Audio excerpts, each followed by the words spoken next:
Bonjour, on se retrouve dans une nouvelle vidéo, cette fois pour discuter de remorques pour transporter les chiens et de pollution. Alors en fait, j'ai lu il y a quelques semaines déjà maintenant un post sur Facebook, donc c'était un post, un commentaire sur un post au sujet des remorques pour les chiens, où une personne disait qu'un de ses clients, amis, je sais plus trop, disait que lorsqu'on transporte des chiens dans une remorque, on l'intoxiquait en fait tout simplement à cause de la pollution de la voiture. Donc l'idée c'est quoi? C'est assez simple, c'est que la pollution qui sort du pot d'échappement se retrouve dans la remorque. Alors moi sur le coup j'ai tout de suite dit que c'était un petit peu n'importe quoi. Pourquoi? Parce que ça fait tellement longtemps maintenant qu'on transporte les chiens dans des remorques, mais on transporte aussi des chevaux depuis plus longtemps dans des remorques et tout le monde sait que pour les chevaux quand même il y a beaucoup plus de contraintes, les gens sont beaucoup plus frileux, stricts que pour les chiens. Donc j'ai répondu non assez rapidement et puis après je me suis dit en fait finalement pourquoi pas? Parce qu'il faut quand même voir que par exemple ici vous avez des aérations et donc on pourrait très bien imaginer que la pollution du pot d'échappement rentre par l'aération ici et va dans la remorque.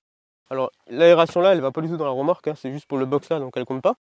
Mais on pourrait imaginer que ça rentre par là ou par là dans la remorque. Du coup je me suis dit que vu que j'avais une remorque, j'avais autant tout simplement faire un test, comme ça on aura une réponse définitive. Alors il y a une particularité quand même sur ce test, c'est que c'est une remorque WT Metal, alors c'est un peu le haut de gamme des remorques. Alors ce qu'on va voir aujourd'hui pour cette remorque n'est peut-être pas valable pour les remorques en bois un peu plus bas de gamme, voire les remorques faites maison tout simplement. Donc j'ai commandé un testeur de qualité de l'air d'intérieur. Alors ce testeur il teste 3 types de gaz en fait. Donc vous allez avoir le TVOC. Alors le TVOC c'est un petit peu des composés organiques, donc c'est ce que vous allez retrouver par exemple dans la peinture, dans les maisons. Vous avez le HCHO. Alors ça c'est ce que vous allez trouver dans les produits ménagers plutôt. Donc ces deux valeurs là, alors nous elles vont pas forcément beaucoup nous intéresser. Pourquoi? Parce que c'est plus des produits qu'on va retrouver dans la maison et pas dans une remorque. Mais on va quand même les suivre et voir un petit peu comment elles vont évoluer. Alors la valeur qui va le plus nous intéresser, donc c'est la troisième, c'est tout simplement le taux de CO2 dans l'air. Donc c'est directement ce qui sort du pot d'échappement et qui se retrouverait éventuellement dans la remorque. Donc notre protocole de test il va être plutôt simple, on va faire un tableau, on va mettre les valeurs qui sont acceptables. Ensuite on va mesurer les valeurs directement en sortie du pot d'échappement. Et ensuite on va les mesurer dans la remorque, donc avant démarrage. Ensuite je vais rouler avec la voiture une dizaine, vingtaine de kilomètres à peu près. Dans la remorque j'aurais mis une GoPro qui filme le testeur, ça va permettre de voir comment les valeurs évoluent pendant la conduite. Et on verra aussi du coup la valeur à la fin. Alors on va commencer notre tableau tout simplement. Alors les valeurs du TVOC, si on a 100 microgrammes par mètre cube, c'est ce qui est recommandé. On peut monter jusqu'à 300 microgrammes par mètre cube. Ensuite le HCHO, alors on peut monter jusqu'à 0,2 mg par mètre cube. C'est totalement normal, il n'y a pas de risque d'hydratation, donc c'est une valeur normale.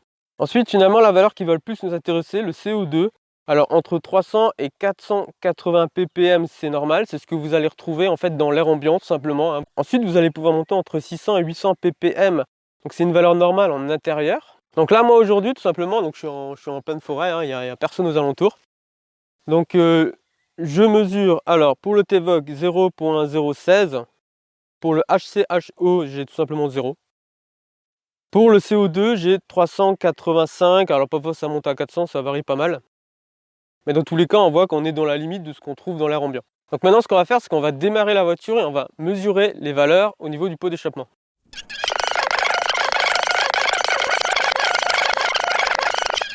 Donc là, au niveau du pot d'échappement, ce qu'on peut voir, déjà le détecteur, il me dit clairement qu'il y a de la pollution. Il est passé en état d'alerte, il n'arrête pas de biper. Alors le TVOC, il est à 2, donc c'est une grosse valeur. Le HCHO, il est à 0,15, donc ça va. Après, c'est assez cohérent, vu que c'est des produits qu'on va plutôt retrouver dans les maisons. Le CO2, par contre, il est monté jusqu'à 2000.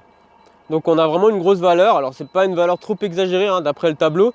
Mais par rapport à la valeur ambiante, on est quand même très haut. Donc maintenant, ce qu'on va faire, c'est qu'on va mesurer à l'intérieur du box avant de démarrer le trajet.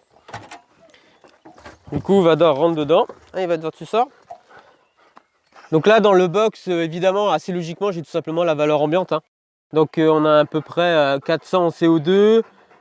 En TVOC, on a 0,010, voire moins. Ça a tendance à descendre.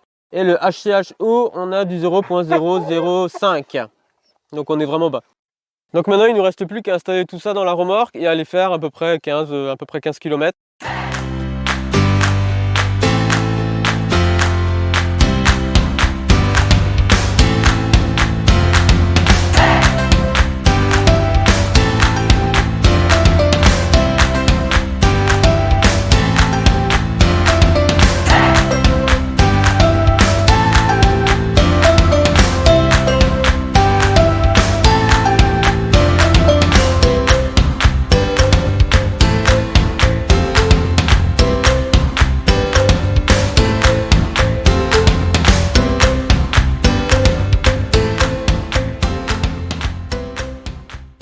Bien, nous voici de retour. Alors comment les valeurs évoluent, c'est assez simple. Elles ont très peu monté. Le TVOC il est resté à 0,020. Alors voilà, lui il est bas. Hein. Le HCHE il a évolué entre 0 et 0,008. Donc pareil, il est resté vraiment très bas. C'est-à-dire en dessous des 0,2. Donc le CO2 pendant le trajet il a varié de 390 à 430. Donc on voit qu'il est resté bas. Hein. Il est quasiment pas monté. Alors la petite pointe à 430, on pourrait très bien imaginer, c'est parce que je suis passé à un endroit où l'air ambiant était un peu plus pollué. Mais on reste vraiment dans les normes de l'air ambiante. Alors la conclusion elle est assez simple, avec une remorque WT métal, on ne pollue pas le box du chien. Donc j'ai pris celui-là qui est le plus proche du pot d'échappement, donc on peut assez facilement conclure que c'est la même chose pour les autres box. En sachant aussi qu'il y a un paramètre que j'ai pas pris en compte ici, c'est que la remorque elle est ventilée. Alors moi j'ai pas activé la ventilation durant ce test, mais avec la ventilation on pourrait imaginer que si on pollue un tout petit peu ça, dès qu'on la met on élimine totalement la ventilation. Donc maintenant ce qui pourrait être intéressant ce serait de refaire le même test mais avec une remorque plus bas de gamme. Alors moi j'en ai pas sous la main. Si quelqu'un habite en Alsace, en a une et qu'il est intéressé par faire le test, il peut me contacter, on pourra le faire le test ensemble. En attendant, pour conclure cette vidéo, je vous invite tout simplement à aimer la vidéo, à la partager et surtout à vous abonner à la chaîne, comme ça vous serez au courant des prochaines vidéos. Et je prépare une vidéo qui sortira plus tôt cet été, toujours sur les remorques, sur le côté isolation, ventilation, quel impact ça a sur la température dans les box.